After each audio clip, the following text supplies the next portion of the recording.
Teame, et riikidel on lipp, vapp ja hümn, aga riikidel on ka riigi etalonid. Mis üldse on riigi etalon? Mõõteseadus ütleb, et kui Eestis on mingi füüsikalise suuruse mõõtmine oluline, siis kehtestatakse ministri käskkirjaga riigi etalon. Sealjuures ei ole riigi etalon vaid üks konkreetne objekt, vaid terve kompleks, mis koosneb seadmetest, vajalike tingimustega laborist ja ekspertteadmistest. Metrosert Eesti metroloogia keskasutusena säilitab Eestis massi, pikkuse, temperatuuri ja elektriliste suuruste valdkondade riigi etalone. Mõnede mõõtühikute puhul on riigi etaloni hõlpsam hoomata. Näiteks massi riigi etaloni osa Eestis on kaaluviht ja pikkuse riigi etaloni osa metallist otsmõõt.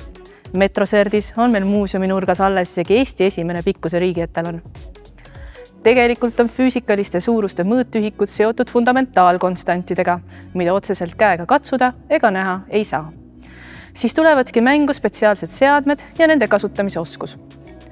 Metroloogia keskasutus on iga riigi ühtne allikas mõõtetulemuste jälgitavusele. Jälgitavus tähendab, et iga mõõtetulemus on katkematu ahelana seostatav kõige täpsema võimaliku mõõtühiku realiseerimisega.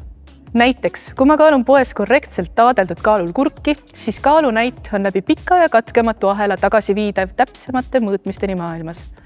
Selleks, et tagada jälgitavus, kalibreeritakse Eesti riigi etalone laborites, mis suudavad mõõta meist veel täpsemini, näiteks Saksamaal või Prantsusmaal.